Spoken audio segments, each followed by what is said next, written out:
Hello everyone, thanks for checking out today's video. Welcome to my channel, Jersey Shore Pondscapes Videos. My name is Chris. I have a ton of videos here on this channel all about koi ponds, water gardens, pond filtration, aquatic plants, fish, troubleshooting, maintenance, all kinds of things.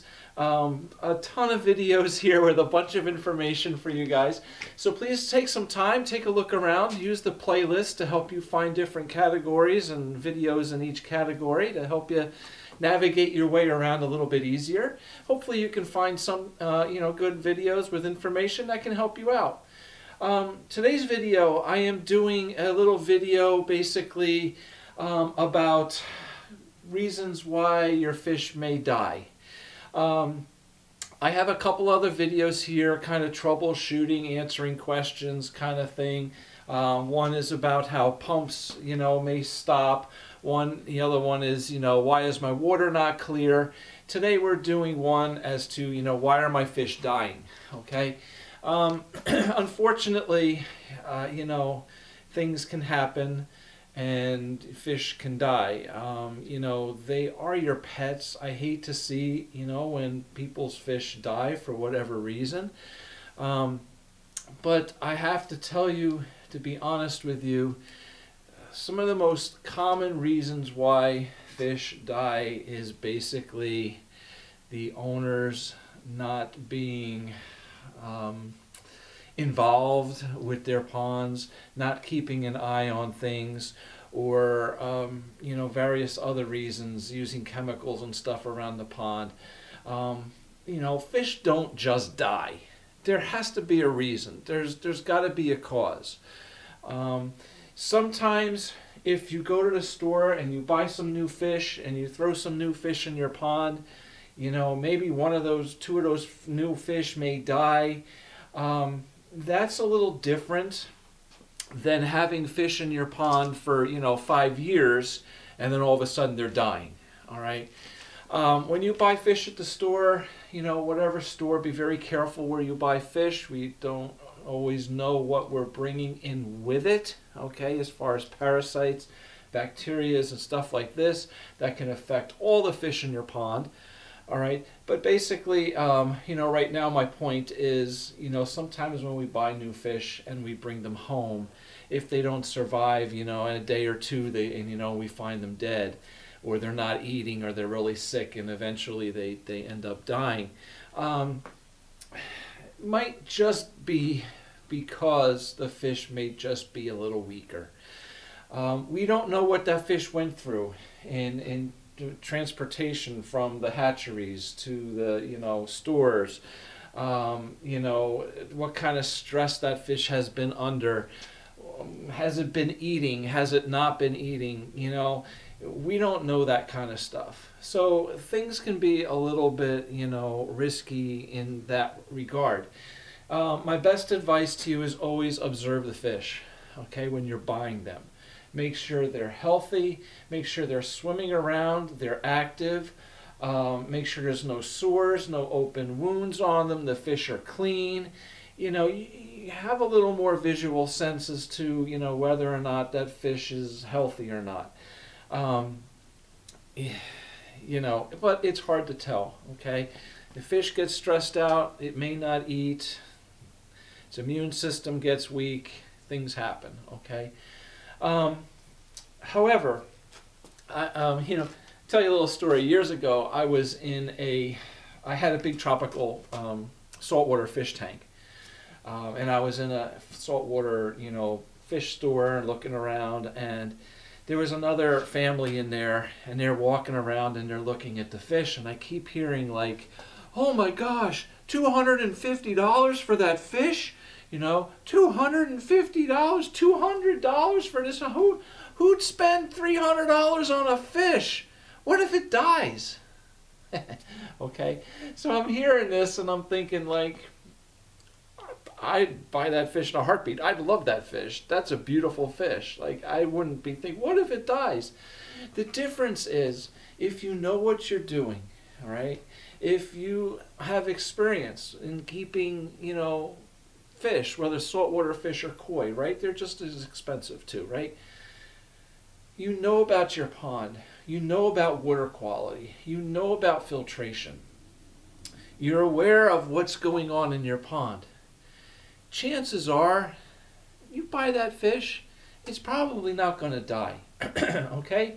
You're not going to look at that fish and say, oh my gosh, $300, what if it dies? Okay? Well, there is a chance of that, right? There is a chance. But if you're an experienced koi keeper, it's highly unlikely, okay? You're looking at that fish now, rather than saying, what if it dies? You're looking at that fish saying, wow, that's beautiful. I'd love to have that fish. That would be beautiful in my pond. Man, I'd love to have that fish, okay? There's a difference. So, but, you know, things can happen when you're buying new fish. But like I said, once your fish are in your pond for a period of time, and if they start dying, then there's usually something wrong. Now, you know, if one fish dies out of 25 that you have, you know, look at that fish, see if there's any signs of something on the fish. Why did it die? Is it all blowed up? Maybe it had problems with its swim bladder. Maybe it had what they call pine cone disease or dropsy. Maybe it's got parasites or bacterial infection where, you know, it's got big open sores and wounds. You know, which in that case we hope it's not going to spread to the other fish in our pond. So we need to figure out what it is. But, you know, sometimes losing one out of a whole bunch, you know, who knows, right? It happens. Something may happen. You don't like it when it happens, but sometimes it is. What I want to really stress more here today in this video and be more concerned about is when a lot of your fish are sick, or all of them are sick, okay? If you walk out to your pond one day and your fish are all really listless, you know, they're laying at the bottom, they're just laying up on the top, kind of, you know, gasping for air, when their fins are kind of just pulled down to their sides and they're just kind of laying there, something ain't right, okay? Something like that is probably more of an issue with the water quality. Something's in the water. And like I said, that's not just going to affect one fish out of 20, all right? It's going to affect all the fish. Now again, some of them are a little stronger than others, so while a couple of them still may be swimming around a little bit, most of them are just going to be very listless, okay? So we know something's wrong, all right? And the best way to know there's something wrong in your pond is to be observant, all right? Know what your fish are like. You go out normally during the summer, you know, and you got a can full of food, a little cup of food, you throw it in the pond, your fish all swim up, they eat it all, and they're swimming all over, okay? And then one day you go out and you throw that cup of food in, and most of them aren't interested. They're not eating it. It's all just floating on the top. You've got a problem, all right? Something is seriously wrong here. Your fish are not acting right, okay? The unfortunate thing is at this point, you know, it may be too late, all right? So what I want to talk about here now, water quality issues, all right? First thing, you should have a test kit, a general test kit that must contain, all good test kits will contain pH test and ammonia test, all right?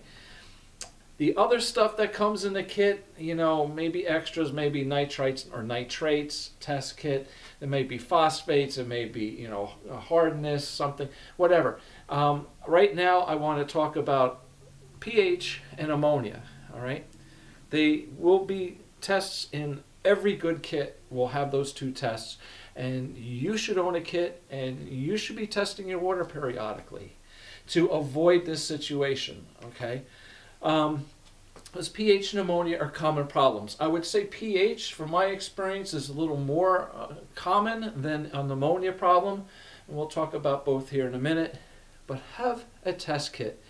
Test your water before things become really serious and fish are dying, okay? It blows my mind when I see people come into a pet shop or a pond store with a little jar of pond water and say to the guy working there, "Can you test my water? Because all my fish are dying." It's a little late now, isn't it? It's a little late now, all right? It's ridiculous. It just blows my mind. Like, now you're going to bring in your water when all your fish are dying, okay? Have a test kit, all right? It's not expensive, and you can be proactive on your pond. It's a lot easier to treat a little problem than it is to treat, when all your fish are dying, all right? So anyway, back to that. So pH, really common, all right? pH stands for power of hydrogen. It's basically the measure of hydrogen ions in the water. Now you got a scale from 1 to 10. 1, 2, 3, 4, 5, 6 being acidic, all right? 7 neutral. 8, 9, 10 being basic, all right? Now fish can live in a pH range anywhere from 6 to 8, so long as it's not a drastic change in between in the middle. But 7 neutral, 7.5, 7 is where we want to be, all right?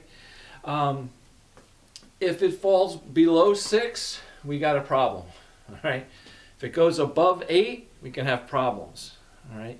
So there are a lot of reasons why your pH can be off. I'm not going to get into all that. It's a whole nother video.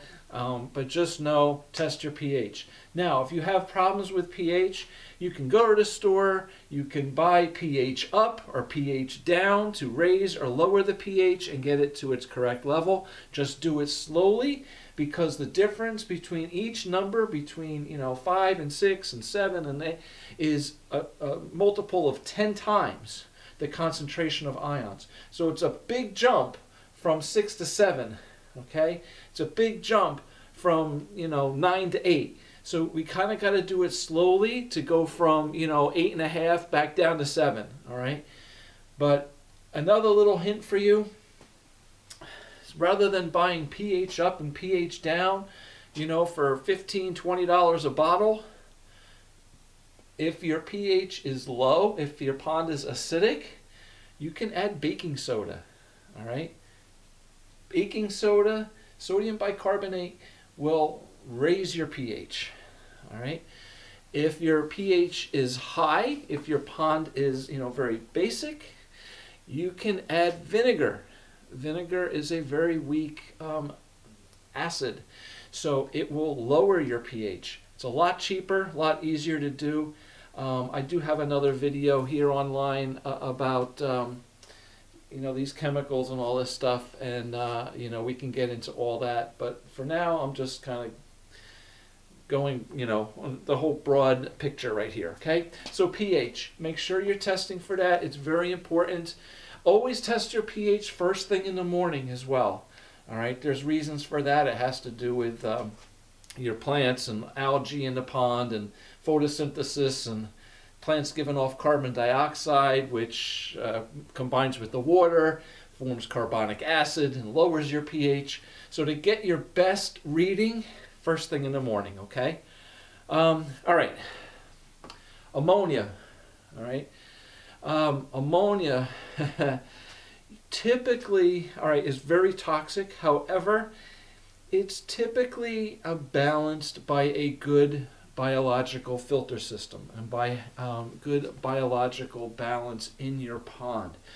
So although ammonia can be very toxic and it can be a common problem, for the most part, once your pond is established and everything is balanced, we're good. However, if you go out and you buy, a dozen new fish and you throw them in your pond and your filter system is smaller, it's, your flow rate through it and all that is not appropriate, we may have an ammonia spike, okay? Because all these fish are generating more waste. Until the bacteria levels can grow high enough to balance the amount of extra ammonia in the pond, our ammonia levels may be a little bit high, okay? So again, I'm not going to get into treating and all that kind of stuff right now in this video. Just things to be aware of, okay? So yeah, ammonia levels.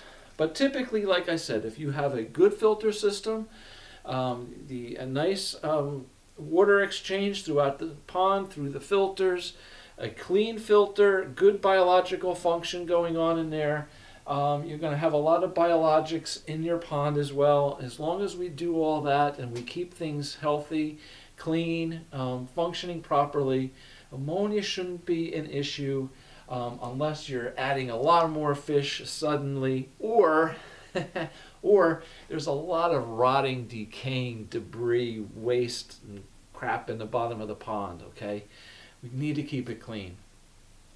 All right, so from there, I want to go on to something else. Chlorine and chloramines, all right, are deadly to your fish. Now, chlorine and chloramines are found in city water. So if your water supply at your house is being brought in, you know, from a municipal water supply, you're going to have chlorine and chloramines in your water. If you have well water, you don't have to worry about it, all right?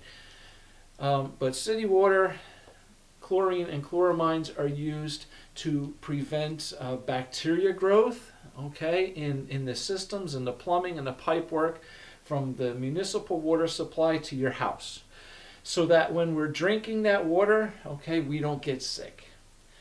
But these chloramines and chlorine and chloramines are at a specific level that it's really not harmful to us. It's effective in killing and sanitizing their systems, but it's not going to affect us. But for fish, it's very toxic, and it will kill your fish quickly.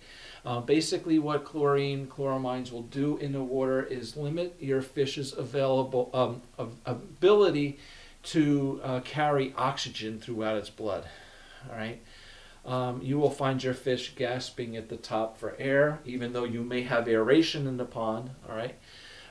And I have a whole another 2 videos actually on city water, chlorine and chloramines.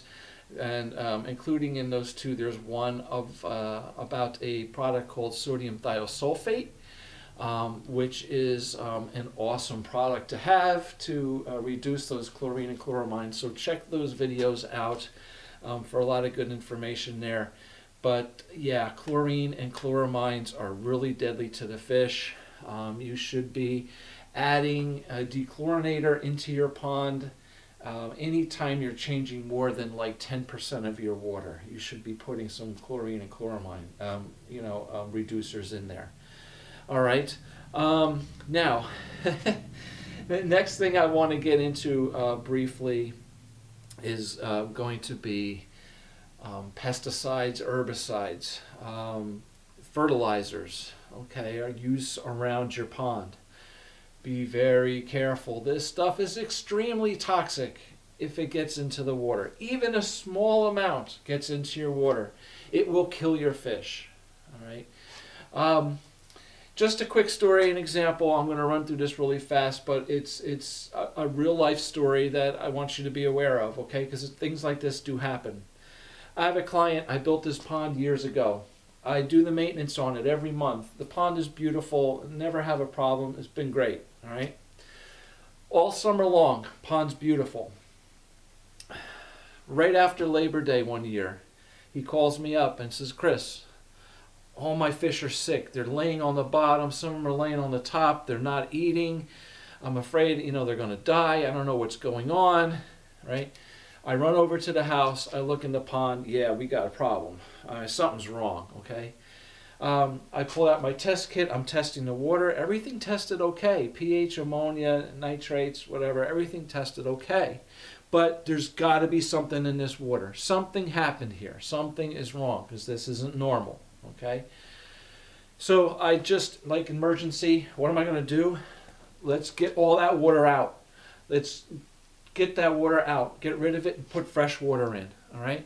So I start pumping out all the water. I probably, pumped out 80% of the water, at least, right? Got my dechlorinator. We filled the pond back up. I added the dechlorinator. A couple of the fish ended up dying, but, 85% of them, whatever, most of them, we saved. Okay? The rest of the fall, no problems. All winter, no problems. Next spring, I open the pond. All summer long, fish are beautiful. Everything's happy, healthy, great. Right after Labor Day again, guy calls me again. Same problem. Fish are dying. They're laying on the bottom, not eating. Something's wrong. So you gotta be kidding me. Like, what's going on here, right? Same thing happened last year, same time, and these fish have been great all summer. Something's happening here, right? So I go over, same thing, test the water, everything's fine. I ended up pumping out all the water again, refilling the pond, fresh water, dechlorinator. As the pond's refilling, I'm sitting on his patio, because this pond is out, you know, off the patio by the pool.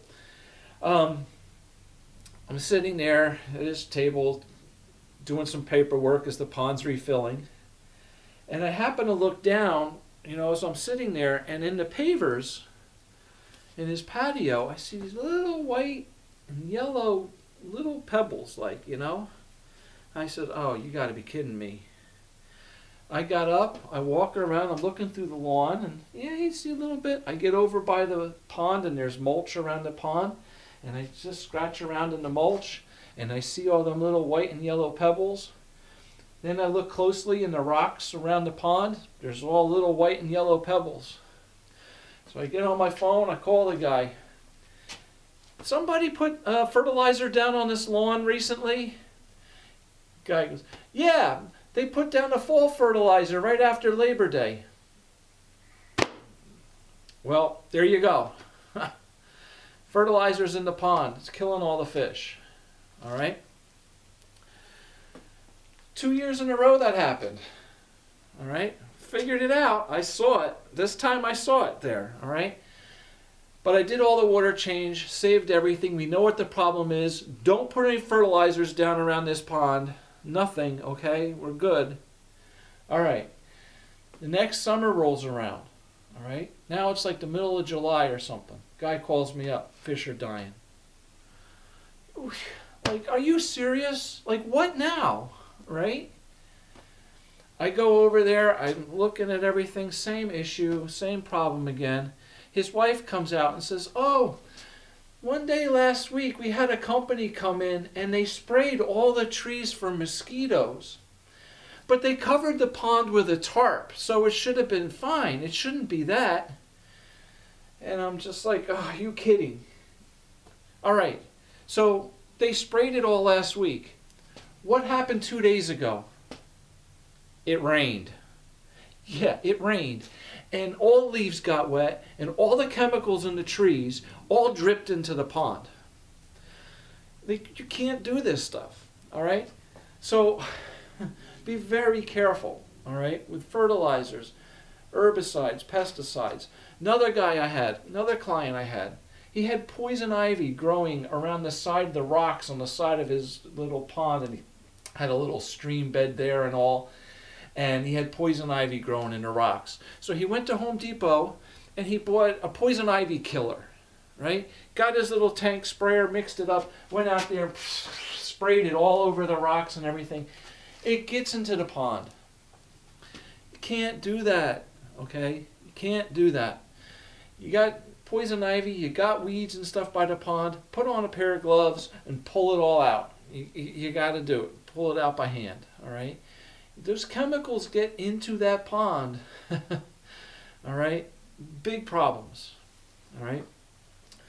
So keep in mind that, you know, all these chemicals, whether it's ammonia, chlorine, chloramines, you know, in pH, and that's not a chemical, but pH, ammonia, chlorine, chloramines, herbicides, pesticides, all that stuff get into your pond. You can't see it, all right? You can have, that water can be crystal clear, beautiful pond water, okay? That doesn't mean it's not toxic, okay? Ammonia is clear. Chlorine and chloramines are clear. A pH, you're not going to see it, all right?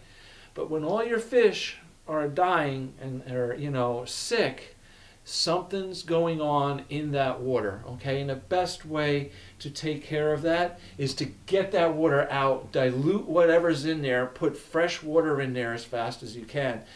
And, you know, use dechlorinator if you're doing that, all right? Definitely. Now, while I'm on the same topic of, you know, draining that water out and getting fresh water in there, there's another point here that I want to make that can kill your fish, and that is a big water temperature change too fast, okay?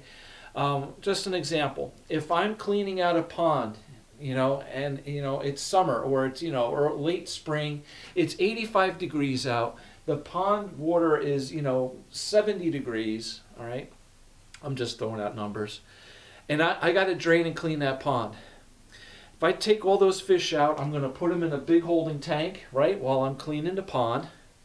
Once I clean the pond, I'm going to fill that pond back up with water. Usually city water is pretty close, okay? But well water can be very cold. So in the summer, well water can be 55, 60 degrees, or, you know, 55 degrees.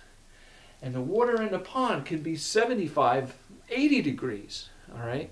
So if I'm filling that pond back up with, you know, just say 60-degree water, and the water in that tank that the fish are in is 80 degrees, I can't just take those fish out of here and just dump them back into the pond, all right? That big temperature change is a big shock, and fish are going to die, all right? So be very aware of water temperature changes as well if you're doing, you know, big changes in water or cleaning your pond or whatever, all right? Okay, we're getting through this. We're getting through this. Now, those are things that, like I said, you can't see in the water. Your water's clear, okay, but can be toxic. Now, something that you can see on your fish that can kill them are different pathogens. Things like parasites, bacteria, fungi, okay?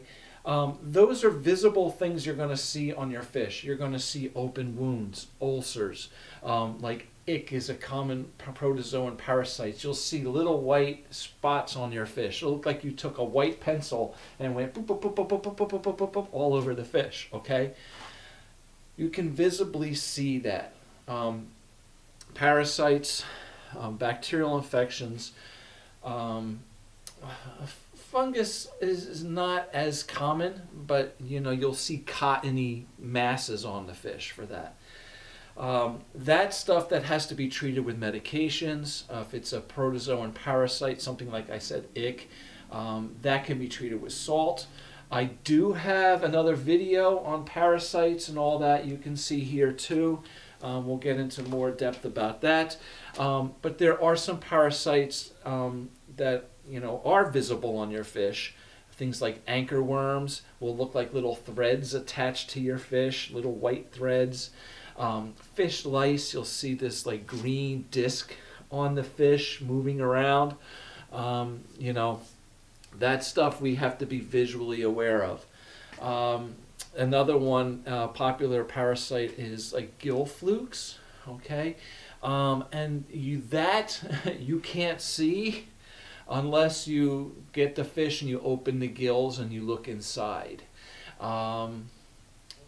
But for the most part, you know, parasites, bacterial infections, you're going to see opened, bloody wounds, ulcers on the fish. And, you know, that needs to be treated, you know, whichever different ways. I'm not going to get into all that. But the point is that stuff that's visible, that can kill your fish. Okay, one last thing I want to talk about is algaecides. Now, algaecides can be really bad.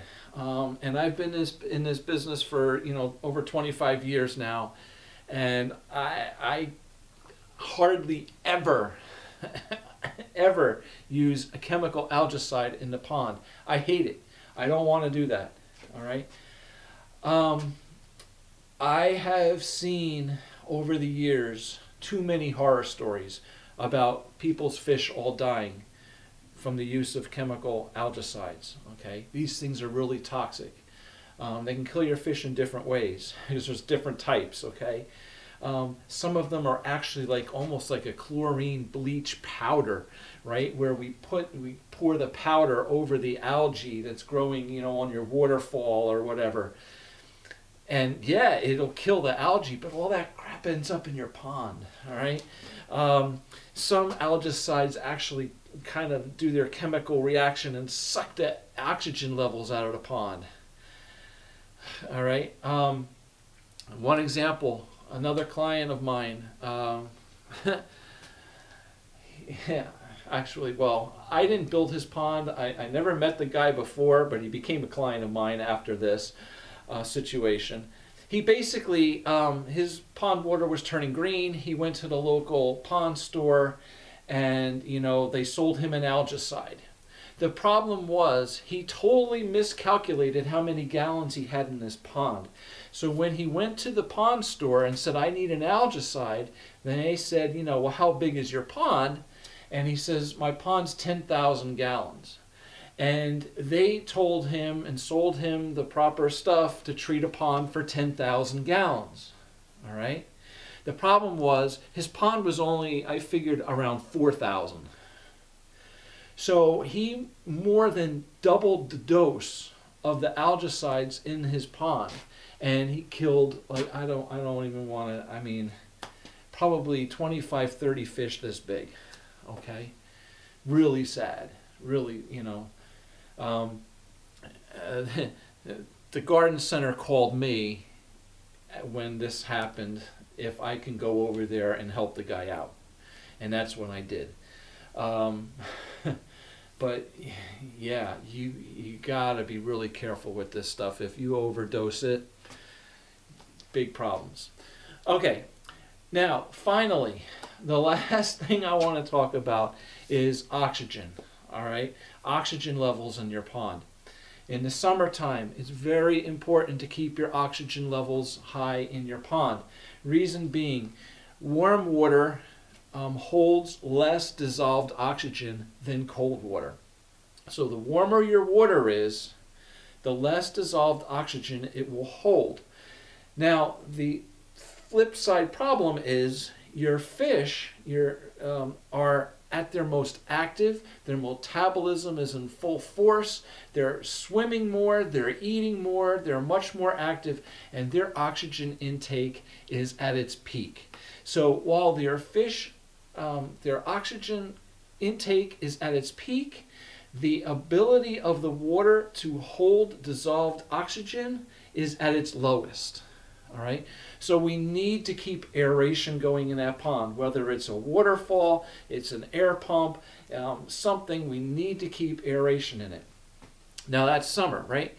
Winter time, all right, kind of the reverse now. We got cold water, holds the most dissolved oxygen, and our fish are, their metabolism is really slow. We're not feeding them now, you know, they're not as active, and their oxygen demand is at its lowest point. However, all right, if your ponds are covered over with ice for a long period of time in the winter, and we don't have that oxygen air gas exchange, toxic gases can build up under the ice from all the kinds of rotting and decaying material, and it all adds up to bad news.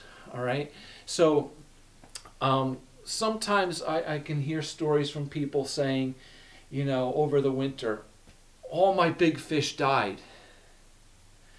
That is exactly the scenario of a lack of oxygen. All right, your biggest fish have the highest oxygen demand. All right, they're the first to die if there's a low oxygen level in the pond. So, you know, my response to them is, do you have an air pump? And I know what the answer is. No. Well, there you go. Okay, so you need to have an air pump in your pond over the winter as well. All right. I have a whole nother video on aeration, and it explains, you know, how to aerate the pond in the winter and the summer and why and a whole bit. You can check all that out. But I wanted to make that point to you as well. All right, so we've covered a lot of stuff, okay? We've covered, you know, different reasons why fish die. pH, right? Ammonia, chlorine, chloramines, toxins in the water from herbicides, pesticides, you know, all that kind of fertilizers. It could be water temperature changes, drastic water temperature changes.